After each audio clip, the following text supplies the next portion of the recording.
नमस्कार, बुलेटिन में आपका स्वागत है। मैं हूं आपके साथ आशा सरमाल। आप देख रहे हैं हमारा जम्मू कश्मीर का ये खास बुलेटिन और बुलेटिन की शुरुआत करेंगे इस वक्त की बड़ी खबर से। आपको बताते चले कि आज बड़ी खबर डिलिमिटेशन के हवाले से सामने आ रही है, जहां पर परिसीमन आयोग जम्मू कश्मीर के दौरे पर पहुंचेगा और इसका दौरा मुकम्मल तरीके से आज यहां पर शुरू हो गया है। और डिलिमिटेशन कमीशन के सदस्य कल कश्मीर में सियासी दलों की टोलेंगी नब्ज, यानी कि मुकम्मल तरीके से कश्मीर के अंदर पहुंच सकते हैं डिलिमिटेशन के सदस्य, कमीशन के सदस्य और पीएजीडी में शामिल दलों में बैठकों का भी दौर जारी कर दिया गया है। पीएजीडी आज शाम तक बैठक में शामिल होने का बड़ा फैसला लेगा और परिसीमन आयोग का जम्मू कश्मीर का दौरा आज से शुरू हो गया है और कमीशन के सदस्य कल कश्मीर में सियासी दलों की नब्ज टटोलेंगे और पीएजीडी में शामिल दलों में बैठकों का दौर अब जारी कर दिया गया। यानी एक बार फिर से आप देखिए कि आज से बताया गया था कि किस तरह से डिलिमिटेशन आयोग यहां पर काम कर सकता है और किस तरह से कमीशन जो है वो यहां पर पहुंच सकता है। अब मुकम्मल तरीके से जम्मू कश्मीर का दौरा शुरू कर दिया गया है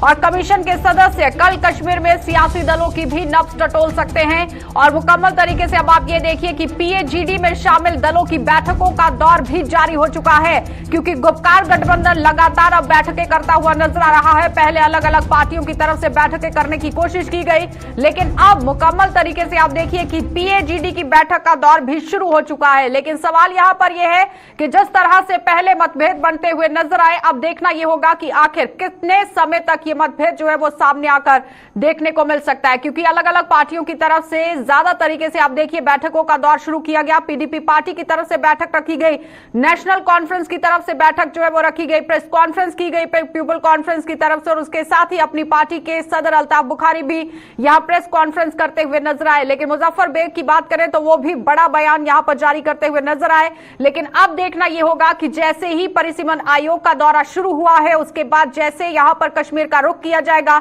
उसके बाद किस तरह से सूरत-ए-हाल रहेंगे, ये देखने वाली बात है। ज्यादा जानकारी के लिए हमारे सहयोगी इस वक्त हिलाल हमारे साथ जुड़ चुके हैं। हिलाल, जिस तरह से जम्मू कश्मीर का दौरा जो है वो डिलिमिटेशन कमीशन की तरफ से शुरू कर दिया गया है, सबसे पहले तो उस हवाले से थोड़ी सी जानकारी दीजिए।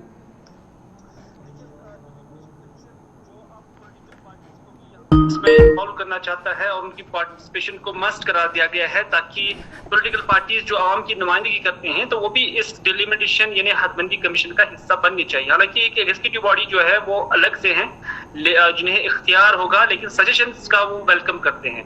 लेकिन इसमें हमने देखा कि इससे पहले नेशनल कॉन्फ्रेंस, जिन्हें ये ऑफर मिला भी था जब कमीशन का क़याम अमल में लाया गया था, तो उस नेशनल कॉन्फ्रेंस ने यकसर उसे मुस्तरद किया था और कहा था कि वो इसका हिस्सा नहीं बनेंगे, क्योंकि ये उनके बुनियादी मौक़िफ़ जो 370 को लेकर नेशनल कॉन्फ्रेंस ने लिया हुआ है, ये उसकी कॉन्ट्राडिक्ट है, उसके अपोजिट है। तो इस वजह से उन्होंने उस वक्त इसमें जाने से इनकार किया था। कल पीएजीडी की मीटिंग हुई है, इस डिलिमिटेशन में शामिल होने या न होने के हवाले से गुफ्तशनीद हुई, लेकिन आज जो पीएजीडी की जानब से स्टेटमेंट आया है उसमें डिलिमिटेशन का कोई जिक्र नहीं है। यानी अब अगर इसमें जाना या ना जाना होगा, वो पीएजीडी नहीं जाएगी, बल्कि वो पॉलिटिकल पार्टीज होंगी जो इसका हिस्सा थी। तो इसका हिस्सा पीएजीडी की हिस्सा थी, तो आपको अलग तौर पर डिसीजन लेंगे। लेकिन पीडीपी के लिए काफी देखना होगा क्या वो इसका हिस्सा बनती है नहीं बनती है। हिलाल, जैसे सबने देखा कि गुपकार गठबंधन किस तरह से बातचीत करता हुआ नजर आया, यानी अगर अलग अलग पार्टियों की बात करें, पीडीपी पार्टी की तरफ से भी बैठक रखी गई, नेशनल कॉन्फ्रेंस की तरफ से भी बैठक रखी गई, पीपल कॉन्फ्रेंस की तरफ से कहा गया कि अभी तक न्योता नहीं आया है, जब तक न्योता नहीं आएगा तब तक नहीं बोल सकते हैं। अपनी पार्टी की तरफ से भी इसी तरह से प्रेस कॉन्फ्रेंस की गई। लेकिन अगर कमीशन यहां कश्मीर के अंदर पहुंचता है, नब्ज टटोलने की कोशिश की जाएगी, तो क्या लगता है कि अगर यहां बुलावा दिया जाता है तो हिस्सा बनने की कोशिश की जाएगी? देखिए, कुछ एक पार्टियां शायद उसमें शरीक हो सकती हैं, जिनकी जरूरत से कुछ इशारे भी मिले हैं, चाहे वो अपनी पार्टी हो या पीपल्स कॉन्फ्रेंस हो। लेकिन कमीशन का और सरकार का भी यही नजरिया है कि इसमें नेशनल कॉन्फ्रेंस और पीडीपी शामिल होना चाहिए, जो बड़ी दो जमातें जम्मू कश्मीर के अंदर है। अगर इन पे भी एक बड़ा प्रेशर जो है दोनों पार्टियों पर अभी क्रिएट हो रहा है, क्योंकि जो एटमॉस्फेयर दिल्ली के साथ बातचीत के हवाले से बन रहा है, तो वो एक मजबूरी इन पॉलिटिकल पार्टीज के लिए बन रही है। लेकिन ये पॉलिटिकल पार्टीज अब ये भी देख रही हैं कि कल तक हम लोगों से बता रहे थे कि अगर वो इसका हिस्सा बनेंगे तो वो उस अपने बुनियादी मौक़िफ़ से इनहराफ कर रहे हैं, उसके मुखालिफ जा रहे हैं, तो वो फिर लोगों के सामने भी अकाउंटेबल है। अब देखने वाली बात होगी कि क्या वो इसमें जाएंगे नहीं जाएंगे। ये आज शाम तक ही इसका डिसीजन जो है दोनों पार्टियों की जानब से आ सकता है। लेकिन जराए का जहां तक ताल्लुक है, कंसेंसस इस बात को लेकर बन रहा है कि शायद डॉक्टर फारूक अब्दुल्ला, उमर अब्दुल्ला और महबूबा मुफ्ती को माइनस करके जो सेकंड लीडरशिप है वो शायद कमीशन से मिल सकता है और वहां पर बात हो सकती है। क्योंकि कल जो पीएचडी की मीटिंग हुई है उसमें बेशतर लीडर ने यही बात कही है कि कमीशन में जाने का कोई फायदा नहीं होगा, क्योंकि कमीशन वही करेगा जो एक्ट में लिखा हुआ होगा, जो पहले ही कमीशन या मरकज के अंदर जो एक्ट है के बाद जम्मू कश्मीर में परिसीमन नहीं हुआ है। लेकिन अगर आप क्षेत्रफल के लिहाज से देखें, भौगोलिक स्थिति के लिहाज से देखें या फिर आबादी के लिहाज से देखें तो भी जम्मू की ही सीटें बढ़ती हुई नजर आ रही है, जिसमें अब कश्मीर के अंदर जितने भी सियासतदान हैं वो कहीं ना कहीं कश्मकश में आते हुए नजर आ रहे हैं। क्या लगता है कि उसी को मद्देनजर रखते हुए, स्थिति को मद्देनजर रखते हुए इस तरह से कामकाज करने की कोशिश की जा रही है? देखिए, ऐसी कई सारी सीटें कश्मीर के अंदर भी हैं जिनकी मिसाल मैं आपको दे सकता हूं, जहां पर 1.5 लाख से ज्यादा वोटर्स की तादाद है। 2 लाख के आसपास वहां पे वोटर्स है। बटमालू, बारामूला, कुपवाड़ा की कुछ ऐसी नशस्तें हैं जहां पर लगता है कि डिलिमिटेशन कमीशन जो है उस पर भी गौरखौज करेगा और शायद एक हिस्सेदारी जो है कश्मीर के लोगों को भी मिल सकती है या कुछ सीटें जो है बढ़ सकती है कश्मीर के अंदर भी। लेकिन डिलिमिटेशन सिर्फ इतना नहीं है कि 7 सीटें बढ़ानी है, बल्कि रिजर्वेशन हमें देखना है कि गुज्जर, पहाड़ी या उसके साथ साथ बाकी तबके हैं उनके लिए होगी। और उसमें एक हमेशा से ही हमने देखा कि पॉलिटिकल पार्टीज का इंटरवेंशन होता था, उन्हें ऑन बोर्ड लिया जाता था। लेकिन यहाँ वाहिद स्टेट है जहां पर पॉलिटिकल पार्टीज पीछे चली जाती हैं, वो इसका हिस्सा नहीं बनती है। तो इस वजह से एक कमीशन का जो दायरा हमेशा रहा है, चाहे दिल्ली में हो, किसी और जगह पर हो, तो हमेशा से ही देखा गया कि पॉलिटिकल पार्टीज आती थी। लेकिन यहाँ पर जब वो पॉलिटिकल फोरम जो है, पॉलिटिकल सीट्स खाली है, फिलहाल देखिए एक अगर यहाँ पर मिसाल के अनुसार जिस तरह से आपने बटमालू की बात कही है, श्रीनगर के अंदर सबसे बड़ी विधानसभा क्षेत्र में वो बटमालू इलाका भी आता है और इसी तरह से गांधीनगर कॉन्स्टिट्यूंसी भी जम्मू संभाग के अंदर आती है, जहां पर 1.90 लाख वोटर हैं, लगभग की बात कर रही हूं। और बटमालू की बात करें तो 1.60 लाख आबादी वहां पर है। बढ़ भी सकती है, कम भी हो सकती है, लेकिन जो आंकड़े बता रहे हैं वो ये डाटा बता रहे हैं। अब आप देखिए कि कश्मीर के अंदर जो श्रीनगर के अंदर बटमालू विधानसभा है वहां पर आबादी ज्यादा है या फिर गांधीनगर के अंदर, इस तरह से सूरत हाल सारे पढ़ लिख चुके हैं। यहाँ पर मुकम्मल तरीके से स्टडी की जा चुकी है कश्मीर के अंदर जितने भी सियासतदान बैठे हैं। दूसरी बात यहाँ सिर्फ तनासुब नहीं देखा जाता है, इसमें जियोग्राफिकल पोजीशन भी होती है कि आपका एरिया की जियोग्राफी क्या है, उस बुनियाद पर भी होता है। कमीशन में बाज़िया तौर पर ये चीजें अगर आपने पढ़ी होगी तो आपको ये भी अंदाजा होगा कि उसमें इस चीज का ख्याल भी रखा गया कि जियोग्राफी क्या है, टोपोग्राफी क्या है और उसमें माइनॉरिटीज का किस तरह का रुझान है, ये सारी चीजें उसमें देखी जाती है। आबादी भी एक बड़ा जो फैक्टर इसमें रहता है। तो इस तरह से बटमालू और गांधीनगर कोई मामला नहीं है, बल्कि बहुत सारी सीटें जम्मू के अंदर भी ऐसी हैं जहां पर अभी इसकी जरूरत समझी जाती है। और कश्मीर की जरूरत भी इस तरह की चीजें हैं कि यहाँ पर भी सीटें बढ़ सकती हैं। लेकिन पार्लियामेंट ने, मुल्क के पार्लियामेंट ने सीटों को बढ़ाने की जो गुंजाइश है वो सिर्फ 7 तक रखी है। तो उस हिसाब से अगर जम्मू के अंदर भी ज्यादा सीटें बढ़ती है तो ज्यादा से ज्यादा 44 सीटें बनती है और कश्मीर के अंदर अभी भी जो सीटें हैं वो जम्मू से ज्यादा होगी। तो इस तरह से सारी जो लेकिन जिस तरह से अलग अलग समुदाय को लेकर हिलाल आपने बात कही है कि गद्दी समुदाय को छोड़ दिया जाए, जिसमें गुज्जर है, बकरवाल है, सिप्पी समुदाय है और ज्यादातर इस समुदाय से जो लोग ताल्लुक रखते हैं वो नेका, कांग्रेस या फिर पीडीपी पार्टी के साथ जुड़े हुए हैं, लेकिन इनका सीधा लाभ इन लोगों को अभी तक नहीं मिल पाया है। देखिए, इसमें पार्टी को ही फैक्टर नहीं बनता है कि इनका किसके साथ ताल्लुक है। एक्ट क्या बता रहा है, आईन क्या बता रहा है, कानून क्या बता रहा है, क्राइटेरिया इसके लिए क्या है। अगर आपने सीट बढ़ानी होगी उसके लिए क्राइटेरिया होता है। इसमें ये नहीं देखा जाता है कि ये जम्मू की है, कश्मीर की है। उसमें ये नहीं देखा जाता है कि ये इस इलाके में किस पार्टी का कितना इन्फ्लुएंस है। आपको ये चीजें समझ लेनी होगी कि ये जो बुनियाद है इसमें एक तो टोपोग्राफी है, एक तो जियोग्राफी है और उसके साथ साथ आबादी तनासुब है। ये सारी चीजें देखी जाती है। अब अगर रिजर्वेशन देना है तो फिर आपने देखना है कि जिस कैटेगरी को आप रिजर्वेशन देते हैं उनकी आबादी कितनी है। तो ये सारा जो है एक्ट में लिखा गया है कि अगर आप किसी एरिया को किसी चीज के लिए या किसी तबके के लिए रिजर्व रखते हैं तो उनकी आबादी कितनी होनी चाहिए, वो चीज भी देखी जाती है। तो इस तरह लेकिन हिलाल, यहाँ पर जितने भी एक्सपर्ट्स हैं, एडवोकेट्स हैं, हाई कोर्ट के जितने भी लोग हैं, वो यहाँ पर बातचीत करते हुए नजर आ रहे हैं कि किसी भी तरीके से, किसी भी सूरत हाल से बात की जाए तो ज्यादातर जम्मू की ही सीटें जो है वो बढ़ेंगी। लेकिन अगर पीएजीडी की बात की जाए तो यहाँ अगर बैठकों का दौर शुरू कर दिया गया है तो क्या लगता है किस मुद्दे को लेकर मंथन किया जाएगा पीएजीडी के अंदर? देखिए, पीएजीडी के अंदर वो ये समझते हैं कि अगर वो इस कमीशन के अंदर गए हैं तो फिर कहीं जो उनका स्टैंड था कश्मीर के अंदर 370 को लेकर, ये इसको वायलेट तो नहीं कर रहा है। वो इसी चीज को लेकर जो है इसमें जाने से इनराब कर रहे हैं या अभी सोच रहे हैं। उनका ये कतई ये मामला नहीं है कि कुछ सीटें जम्मू से ज्यादा बढ़ सकती हैं या कश्मीर से ज्यादा बढ़ सकती है, उनका विषय नहीं है। उनका विषय ये है बुनियादी तौर पर जो उन्होंने मौकफ इख्तियार किया है गवर्नमेंट ऑफ इंडिया के खिलाफ या भारतीय जनता पार्टी सरकार के खिलाफ, तो उनका मानना है कि कहीं उसकी वायलेशन तो नहीं हो रहे हैं जो उन्होंने मौकफ किया है, जो उन्होंने लोगों के साथ वादे किए हैं कि वो इसका कमीशन का हिस्सा नहीं बनेंगे, क्योंकि तब लोग यही कहेंगे कि वो कॉम्प्रोमाइज कर रहे हैं अपनी पोजीशन को लेकर। ये उनके लिए एक बड़ा चैलेंज है। लेकिन हिलाल, यहाँ पर कुछ समय पहले डॉक्टर फारूक अब्दुल्ला की तरफ से ही कहा गया था कि डिलिमिटेशन का वो हिस्सा बनेंगे, लेकिन अब यहाँ पर इस तरह से निकलकर बातें जो है वो सामने आ गई हैं।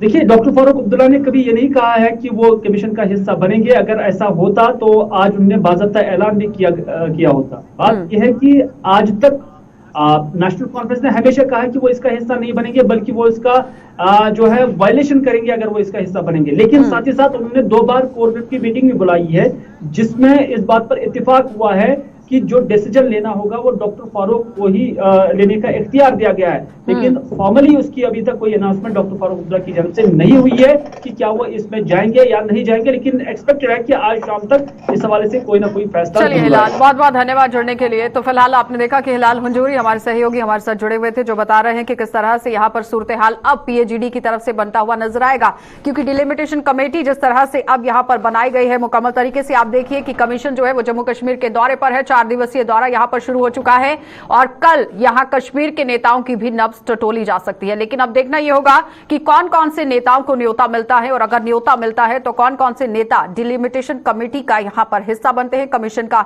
हिस्सा बनते हैं। आगे बढ़ जाएंगे, कठुआ आपको लिए चलते हैं, क्योंकि आज कठुआ से भी बड़ी खबर देखने को मिल रही है, जहां पर आप देखिए अब किस तरह से सूरत हाल जो है वो बनते हुए नजर आ रहे हैं। कठुआ में उज दरिया में फंसी हुई 3 महिलाओं को जीवन दान मिल गया है और एसडीआरएफ और जम्मू कश्मीर पुलिस फिर से यहाँ पर देवदूत साबित हुई है और दरिया से सुरक्षित बाहर निकाली गई हैं तीनों महिलाएं। और पानी का जल स्तर अचानक बढ़ने से ये आफत यहां पर आ गई थी और इस आफत में ये फंसती हुई नजर आई थी। और इस वक्त आप देखिए कि रेस्क्यू करने की भी कोशिश की गई है, जीवन दान यहां पर दिया गया है सेना की तरफ से।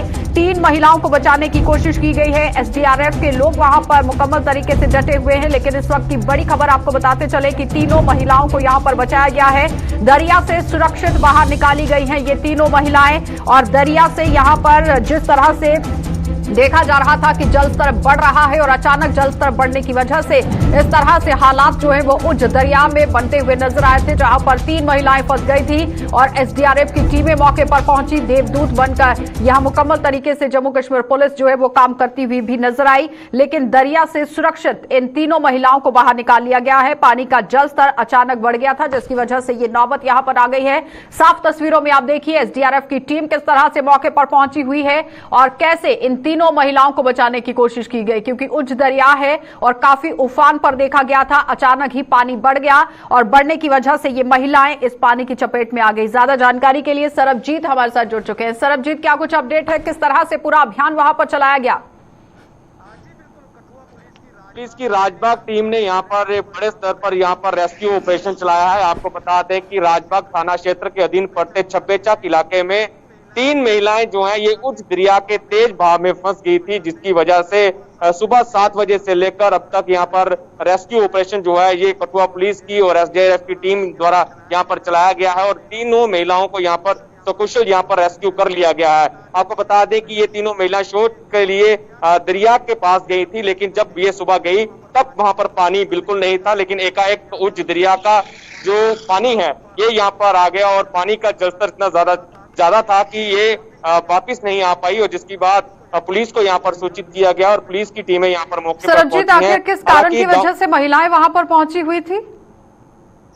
जी, महिलाओं से हमारी बात हुई है जिनको रेस्क्यू अभी पुलिस ने यहाँ पर किया। इनका कहना है कि इनके गांव में शौचालय नहीं है, ऐसे में ये शौच के लिए उस दरिया के इस कोने में जाते थे, हर रोज यहाँ पर जाते थे। लेकिन आज सुबह जब यहाँ पर गए हैं, जब वापिस लौटे हैं तो इस तरह से पानी का जलस्तर जो है ये काफी ज्यादा बढ़ गया, उस दरिया का जलस्तर जो है काफी ज्यादा बढ़ गया, जिसकी वजह से ये यहाँ पर फंस गए थे। लेकिन सरबजीत, बड़ी बात यहाँ पर यह है कि जिस तरह से सरकार की तरफ से भी बताया गया है कि घर घर के अंदर शौचालय होना चाहिए, तो क्या लगता है कि कहीं ना कहीं दूरदराज के जो इलाके हैं वो आज भी मूलभूत सुविधाओं से वंचित हैं? जी बिल्कुल, तीनों महिलाओं ने जब बाहर निकली हैं, इन्होंने एक ही घर की ये महिलाएं हैं, इन्होंने साफ तौर पर ये कहा है कि कई बार जो इनके जो अधिकारी हैं, इनके जो नुमाइंदे हैं, पंच सरपंच हैं, उनको इस बात के लिए कहा गया है कि जो परेशानी है कि गांव में शौचालय की कमी है, ऐसे में उनको गांव से कुछ दूरी पर जाना पड़ता है। घर घर शौचालय का निर्माण करने का सरकार ने दावे और वादे किए हैं, लेकिन वो यहाँ पर खोखले साबित हो रहे हैं। इन लोगों का कहना है कि जो लोग रसूखदार लोग हैं, जिन लोगों की अप्रोच है, सिर्फ उनके घर पे शौचालय बने हैं, लेकिन जो गरीब लोग हैं उनके घर पे शौचालय अभी तक नहीं बने हैं, जिसकी वजह से उन लोगों को, यानी अगर समय रहते एसडीआरएफ की टीम मौके पर नहीं पहुंचती तो जानमाल का नुकसान हो सकता था, कुछ ऐसा? जी बिल्कुल, इनका यह भी कहना था कि अगर समय पर वो अपने घर पे, अपने गांव पे इंसाफ नहीं करते और काम, अगर पानी का जो बहाव है और ज्यादा तेज हो जाता, अगर जल स्तर और ज्यादा बढ़ जाता तो एक बड़ा हादसा हो सकता था।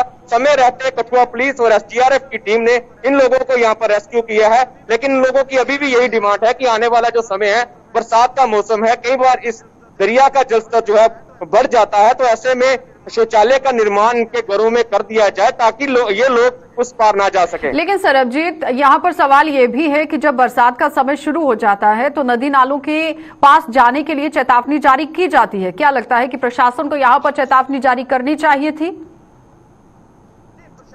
जी, प्रशासन ने इस संबंध में पहले ही बैठकें कर ली गई हैं और तैयारियों के लिए बैठकें जो है वो काफी समय पहले ही शुरू कर दी गई हैं और लोगों को प्रिंट और इलेक्ट्रॉनिक मीडिया के माध्यम से ये कहा जाता है कि जैसे ही बरसात होती है तो आप जो नदियां और नाले हैं उनके भीतर मत जाएं। लेकिन जब ये इन महिलाओं को कहना है कि जब ये लोग वहां सुबह गए हैं तो ये दरिया जो है बिल्कुल सूखा हुआ था, लेकिन जब ये लोग वापिस आए हैं करीब आधे घंटे में ही यहाँ पर पानी का जो बहाव है इतना ज्यादा तेज हो गया कि ये पानी के बीच में जाकर फंस गए हैं। चलिए, बहुत बहुत धन्यवाद सरबजीत जुड़ने के लिए। तो फिलहाल आपने देखा कि सरबजीत हमारे साथ जुड़े हुए थे, जो बता रहे हैं कि किस तरह से हालात इस वक्त उज दरिया पर बने हुए हैं। अचानक ही जलस्तर यहां पर बढ़ने की वजह से 3 महिलाएं इसकी चपेट में आ गई थी, लेकिन अब ये देखिए कि किस तरह से एसडीआरएफ की टीमें मौके पर पहुंची हैं और उसके बाद इन तीनों महिलाओं को रेस्क्यू करने की कोशिश की गई, तीनों महिलाओं को बचा लिया गया है। लेकिन सबसे बड़ी बात यहां पर यह है कि जैसे ही बरसात का मौसम शुरू होता है उस वक्त नदी नालों के पास जाने के लिए अलर्ट जारी होना चाहिए, चेतावनी जारी होना चाहिए, क्योंकि अचानक ही जल स्तर बढ़ सकता है। तो अब कभी भी अगर नदी या नाले के पास जाने की कोशिश करें तो थोड़ा सा सावधानी जरूर बरतें। आगे बढ़ जाएंगे, जिला सांबा आपको लिए चलते हैं। जिला सांबा से भी आप देखिए आज किस तरह से बड़ी खबर एक बार फिर से देखने को मिली है, क्योंकि ड्रोन के हवाले से खबर यहां पर सामने आ रही है। सीमावर्ती इलाकों में लगातार मंडरा रहा है ड्रोन का खतरा और सांबा पुलिस लगातार दूसरे दिन लोगों को पूरी तरह से जागरूक कर रही है। और सीमावर्ती बैनरगढ़ इलाका यहां पर है जहां पर ये अभियान चलाने की कोशिश की जा रही है। पंगडोर इलाका है जहां पर ये पूरी तरह से जागरूकता शिविर लगाने की कोशिश की गई, आम लोगों को समझाने की कोशिश की जा रही है कि आखिर किस तरह से अगर ड्रोन देखा जा सकता है तो उस पर किस तरह से आपको पूरी जानकारी देनी है, किस तरह पुलिस से संपर्क करना है और कैसा ये ड्रोन रहेगा, इसकी पूरी जानकारी आम लोगों को समझाने की कोशिश की जा रही है। कल भी इसी तरह से अभियान जो है वो जिला सांबा के अंदर सीमावर्ती इलाकों के अंदर यहां पर चलाया गया था, लेकिन आज फिर से आप देखिए कि जिला सांबा के अंदर किस तरह से ड्रोन को लेकर जानकारी लोगों को साझा करने की कोशिश की जा रही है। सीमावर्ती इलाकों में लगातार मंडरा रहा है ड्रोन का खतरा और सांबा पुलिस लगातार इसमें जागरूकता शिविर लगाती हुई नजर आ रही है, आम लोगों को जागरूक करती हुई नजर आ रही है। इसी पर ज्यादा जानकारी के लिए ऋषि खजूरिया हमारे साथ जुड़ चुके हैं। ऋषि, क्या कुछ अपडेट है, क्योंकि कल भी शिविर लगाया गया था, जागरूकता लोगों में डाली गई थी, आज किस तरह से जागरूक किया जा रहा है लोगों को? सांबा जिला की बात करें तो जितनी भी अंतर्राष्ट्रीय सीमा के गांव है वहां पर अब पुलिस जो है वो लगातार जागरूकता अभियान चला रही है ड्रोन एक्टिविटीज को लेकर। क्योंकि आपको बता दें कि कल भी जिस तरह से ड्रोन एक्टिविटीज को लेकर लोगों को अवेयर किया गया, लोगों को बताया गया कि इस तरह के ऑब्जेक्ट हो सकते हैं जो आसमान में आपको नजर आ सकते हैं, जो संदिग्ध मूवमेंट इन ऑब्जेक्ट की हो सकती है, इसको लेकर लगातार कल भी जो वो बच्चों को, बुजुर्गों को, महिलाओं को, हर एक व्यक्ति को यहाँ पर अवेयर किया गया। और ये अभियान लगातार जो पुलिस की तरफ से आज भी चलाया जाएगा और अब कई अलग अलग इलाकों में चलाया भी जा रहा है, क्योंकि एक ही मकसद है कि किसी तरह का रिस्क जो वो ना बने और अगर कोई ऐसी मूवमेंट होती है तो उसके ऊपर वक्त पर जो वो कंट्रोल पाया जा सके। इसी को लेकर तमाम जितने भी आला ऑफिसर्स हैं जिला पुलिस सांबा के, वो लगातार हर एक इलाके में जा रहे हैं और लोगों को अवेयर कर रहे हैं। कल कौन कौन से इलाके में चलाया गया था और आज नए और कौन से इलाके यहाँ पर जोड़े गए हैं, क्योंकि 2 सीमावर्ती इलाके तो बताए गए हैं, उसके अलावा और कहां पर? देखिए, कल राजपुरा इलाके के जितने भी 30 से 34 गांव है वो पूरे इलाके के लोगों को कल अवेयर किया गया था। और आज सांबा सेक्टर का जो अंतर्राष्ट्रीय सीमा का इलाका है, बैनगलाड हो गया, पंगदूर हो गया, इसके साथ सटे जितने भी इलाके हैं, इन सारे इलाके के लोगों को आज अवेयर किया जाएगा। और इसको लेकर पुलिस ने तैयारियां भी कर ली हैं। ड्रोन जो वो मंगवा लिए गए हैं और ड्रोन्स को लेकर ही पूरा ये अवेयर किया जाएगा। और दूसरी तरफ मैंने आपको कल ये भी बताया था कि प्रशासन भी इसको लेकर काफी संगीन हो चुका है। जिला प्रशासन सांबा, मुझे लगता है कि आज जो वो ऑर्डर एक जारी हो सकता है। मुझे ये भी पता चल पाया कि अपने सूत्रों के हवाले से कि ड्राफ्ट जो वो जल्द ऑर्डर हो सकता है। तो कहीं ना कहीं ड्रोन एक्टिविटीज जो काफी एक चिंता का विषय लगातार बनता जा रहा है, क्योंकि ड्रग्स की खेप को पहुंचाना हो तो पाकिस्तान ये प्रयास करता है कि ड्रोन के माध्यम से पहुंचाया जाए, हथियारों की खेप को पहुंचाया जाए। तो इससे पहले भी कई लोग जो है वो उन्होंने देखा भी है कि आसमान में कुछ ऐसी चमक नजर आती है। ऋषि, क्या लगता है कि सीमावर्ती इलाकों के अंदर जिस तरह से जागरूकता अभियान चलाया जा रहा है, अब ड्रोन पर पाबंदी लगाना बहुत जरूरी था? जिस तरह आप भी कह रहे हैं कि सोर्सेज से खबर है, लेकिन अभी तक प्रशासन की तरफ से कोई कदम नहीं उठाया गया है। क्या लगता है कि जल्द से जल्द कदम उठाने की जरूरत है? कल भी आपने देखा कि श्रीनगर में बैन कर दिया गया ड्रोन को, कठुआ जिला में बैन कर दिया गया, और सांबा जिला की अगर बात करें तो यहाँ पर भी करना पड़ेगा, क्योंकि अंतर्राष्ट्रीय सीमा का ये सारा इलाका है। और यहाँ पर जब भी इस तरह की गतिविधियां होती है तो प्रशासन को फौरी तौर पर जो इस तरह के स्टेप लेने पड़ते हैं। मुझे लगता है कि ले भी लेंगे। और कुछ अफवाहें भी लगातार कि आज बीरपुर इलाके में ड्रोन देखा गया, राजपुरा इलाके में ड्रोन देखा गया, इसको लेकर भी हमने पुलिस से संबंधित पूरी जानकारी ली है। पुलिस का अभी तक साफ कहना है कि अभी एट प्रेजेंट कोई इस तरह की एक्टिविटी तो नहीं हुई है, लेकिन उसको लेकर प्रशासन या फिर जिला पुलिस सांबा की बात करें तो वो पूरी तरह से नजर गड़ाए हुए हैं। और अगर इस तरह की कोई एक्टिविटी दिखती है तो उसे वक्त पर कंट्रोल किया जाए, वक्त पर उस ड्रोन को मार गिराया जाए। चलिए, लेकिन पाबंदी लगाना बहुत जरूरी है ऋषि, क्योंकि जिला कठुआ की बात करें तो वहां पर भी पाबंदी लगा दी गई है, श्रीनगर के अंदर पाबंदी लगा दी गई है, राजौरी से भी खबर निकलकर सामने आई थी कि पाबंदी लगाई गई है। यानी कहने का मतलब यह है कि सीमावर्ती इलाकों के अंदर चाक चौबंद सुरक्षा व्यवस्था को कर दिया गया है और ड्रोन पर पाबंदी लगाने की कोशिश की गई है। बहुत बहुत धन्यवाद ऋषि जुड़ने के लिए। तो फिलहाल आपने देखा कि ऋषि खजूरिया हमारे साथ जुड़े हुए थे, जो बता रहे हैं कि किस तरह से ड्रोन को लेकर एक बार फिर से जागरूकता अभियान यहां पर चलाने की कोशिश की गई है। लेकिन मुकम्मल तरीके से आप ये देखिए कि पुलिस यहां पर सतर्क हो गई है, लेकिन प्रशासन को चाहिए कि जल्द से जल्द ड्रोन पर पाबंदी लगाई जाए।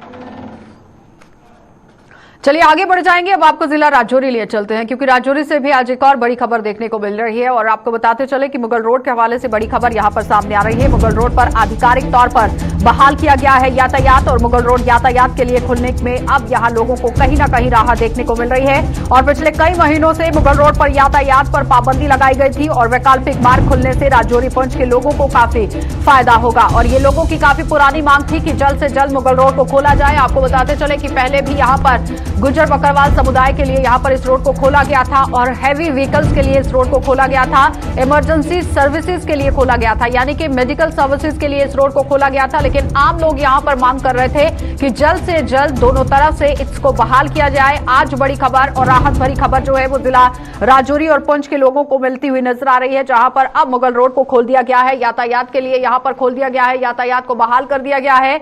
अब कहीं ना कहीं लोगों को राहत मिलती हुई नजर आ रही है। ज्यादा बातचीत के लिए जमशेद मलिक हमारे साथ जुड़ चुके हैं। जमशेद, जिस तरह से काफी दिनों से ये लोगों की डिमांड रही है, मांग कर रहे थे लोग इस रास्ते को खोलने को लेकर, आज कितनी राहत आम लोगों को?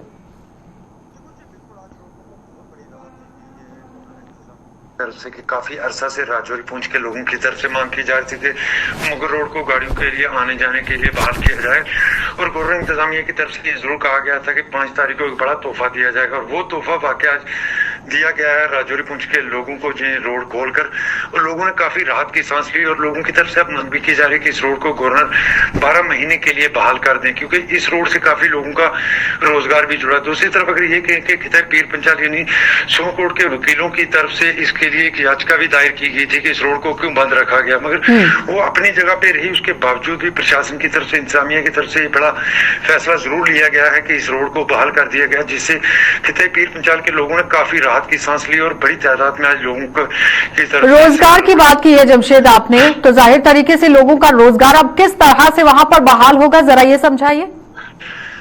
मुझे यहाँ से खास करके अगर राजौरी पुंछ के नौजवानों की बात करें तो राजौरी पुंछ के नौजवान शोपियां इलाका हो या पुलवामा इलाका हो, इस इलाके से बड़ी तादाद में फल फ्रूट के साथ सब्जियों का जो काम है वो बड़ी तादाद में किया जाता है। खास करके अगर हम बात करें सब्जियों के इस मौसम की, तो इस मौसम में सब्जी जो लाई जाती है कश्मीर से सबसे ज्यादा सब्जी इस नौजवान जो लाते हैं राजौरी पुंछ में, वो वहां से काम करते हैं। इसके बाद इनका सीजन सेब का शुरू हो जाएगा, उसमें काम करेंगे इस वक्त। इसके साथ साथ अगर चेरी की बात करूं तो चेरी का सीजन होता है, चेरी के इस सीजन में भी नौजवान काफी काम करते हैं जो यहाँ से लेकर वहां राजौरी पुंछ में फरोख्त करते हैं। उससे सबसे बड़ी बात यह कि राजौरी पुंछ में जो सब्जी मिलती है या चेरी हो या सेब हो, ये बहुत सस्ते दामों पे राजौरी के पुंछ के लोगों को दस्तयाब हो जाता है। उसका कारण ये होता है कि ये इस रास्ते से लाई जाती है और यहाँ से वो महंगी नहीं पड़ती। इस कारण इन लोगों का भी रोजगार जुड़ता है और लोगों को भी इससे काफी। लेकिन जमशेद, यहाँ पर बड़ी बात यह है कि जिस तरह से 12 महीने इस रोड को खोलने की बात कही गई है, लेकिन कहीं ना कहीं बीच में बर्फबारी भी होती है, प्रशासन को कमर कसना बहुत जरूरी रहेगा।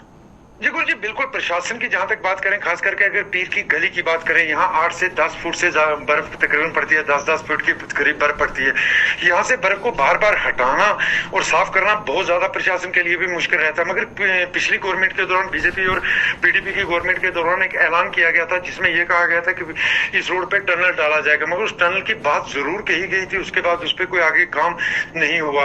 मगर लोगों की ये मांग भी रही है कि इस रोड पर टनल डाला जाए ताकि ये रोड बाहर रह सके। अगर इस तरह कहें कि हम इस रोड को ओपन रख के इस तरह 12 महीने चलाया जाए तो वो पॉसिबल नहीं होगा, क्योंकि इस रोड पर अगर ये कहें कि पीर की गली में हर रोज, चाहे गर्मी हो या सर्दी हो, हर रोज शाम को जरूर बारिश होती है और नवंबर दिसंबर के महीने में यहाँ बहुत ज्यादा बर्फबारी होती है। उस बर्फ को हटाना बहुत ज्यादा मुश्किल होता है क्योंकि ये बर्फ कंटिन्यू रहती है और 10 से 12 फुट तक यहाँ बर्फ पहुंच जाती है, जिसको साफ करना बहुत ज्यादा मुश्किल होता है। बहुत बहुत धन्यवाद जमशेद जुड़ने के लिए। तो फिलहाल आपने देखा कि जमशेद मलिक हमारे साथ जुड़े हुए थे, जो बता रहे हैं कि किस तरह से यहाँ पर एक चुनौती प्रशासन के सामने रह सकती है, क्योंकि टनल बनाने की मांग कही जा रही है कि इस रास्ते पर टनल बनाया जाए। लेकिन अब देखना यह होगा कि क्या सरकार की तरफ से यहां पर टनल बनाया जाता है या नहीं। फिलहाल यहां राजौरी और पुंछ के लोगों को आज राहत जरूर दी गई है। यहां मुगल रोड को आज खोल दिया गया है, यातायात को बहाल कर दिया गया है। लेकिन सबसे बड़ी बात यहां पर यह है कि इस रोड को खोलने के बाद युवाओं को काफी फायदा होगा, रोजगार यहां पर बहाल होगा। और साथ ही साथ आपको यह भी बताते चले कि लोगों ने जो यहां डिमांड रखी है कि टनल बनाया जाए, कितनी जल्दी टनल बनाया जाएगा ये देखने वाली बात है। फिलहाल बुलेटिन में इतना ही। देश और दुनिया की खबरों के लिए आप बने रहिए हमारे साथ।